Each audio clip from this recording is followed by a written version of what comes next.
अब बात बाढ़ से जुड़ी खबर की। इन दिनों मानसूनी बारिश से देश के कई इलाके बाढ़ से प्रभावित हैं। उत्तर प्रदेश, मध्य प्रदेश, राजस्थान समेत बिहार जैसे कई राज्यों में नदियों में आई बाढ़ से बड़ी संख्या में लोग प्रभावित हुए हैं, तो फसलों को भी नुकसान हुआ है।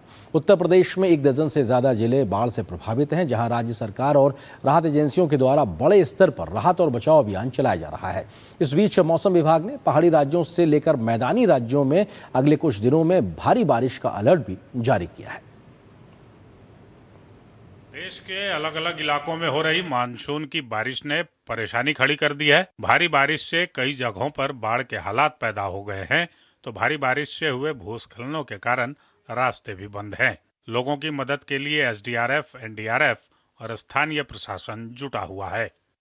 उत्तर प्रदेश में बीते 24 घंटे से लगातार बारिश हो रही है। बारिश के चलते राज्य की लगभग सभी नदियां उफान पर हैं। मुख्यमंत्री योगी आदित्यनाथ ने सभी जिलों में राहत और बचाव कार्य के निर्देश दिए हैं और एक एक मंत्री को जिले का दायित्व सौंपा है। मुख्यमंत्री योगी आदित्यनाथ की टीम 11 हर परिस्थिति में बाढ़ पीड़ितों के साथ खड़ी है।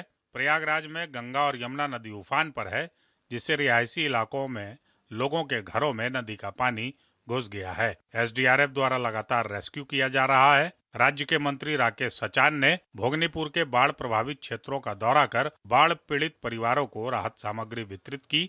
वहीं बलिया में प्रभारी मंत्री दयाशंकर मिश्र दयालु ने बाढ़ राहत किट का वितरण किया।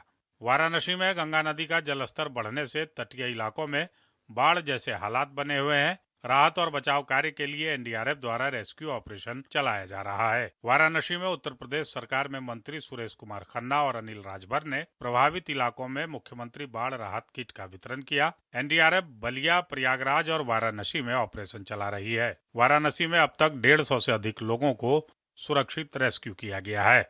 बाढ़ प्रभावित क्षेत्रों में जनमानस के सहयोग हेतु जिला प्रशासन द्वारा 80 नावें लगाई गयी, जिसमें 20 मोटर बोट, 44 बड़ी नाव, 5 मझोली नाव व 11 छोटी नाव सम्मिलित है।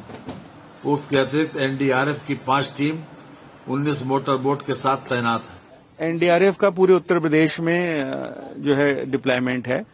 अगर मैं पूर्वी क्षेत्रों की बात करूं तो बलिया है, गोरखपुर है, बहराइच है और ऊपर लखीमपुर खीरी, प्रयागराज, वाराणसी, लखनऊ, इन सभी जगहों पर एनडीआरएफ की उपस्थिति है और इस समय 3 जगहों पर अपना ऑपरेशन एनडीआरएफ चला रही है, जिसमें कि बलिया, प्रयागराज और वाराणसी है।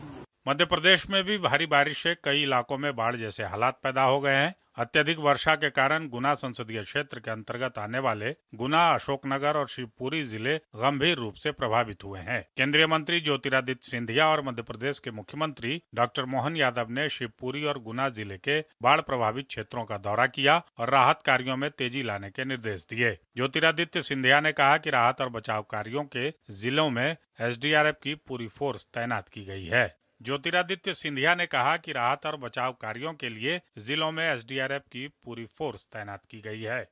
उत्तरकाशी में देर रात लगातार बारिश से हुए भूस्खलन के कारण गंगोत्री और यमुनोत्री हाईवे जगह जगह बंद हो गया। राना चट्टी, स्याना चट्टी व पाली गाड़ के पास सड़क पर मलबा आने के कारण मार्ग बाधित हो गया। वहीं डबरानी के पास भी मलबा व पत्थर आने से रास्ता बाधित है। बीआरओ कर्मी जेसीबी की मदद से हाईवे को जल्द से जल्द सुचारू करने में जुटे हुए हैं। इस बीच उत्तराखंड के मुख्यमंत्री पुष्कर सिंह धामी ने सीएम आवास सभागार से राज्य के सभी 13 जिलों के जिलाधिकारियों के साथ वर्चुअल बैठक की। हिमाचल प्रदेश में मानसून का कहर लगातार जारी है।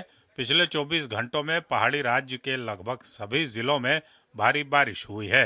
ब्यूरो इनपुट के साथ विकास सिंह, संजीव सुंदरियाल, हरिकेश बहादुर सिंह गौतम की रिपोर्ट।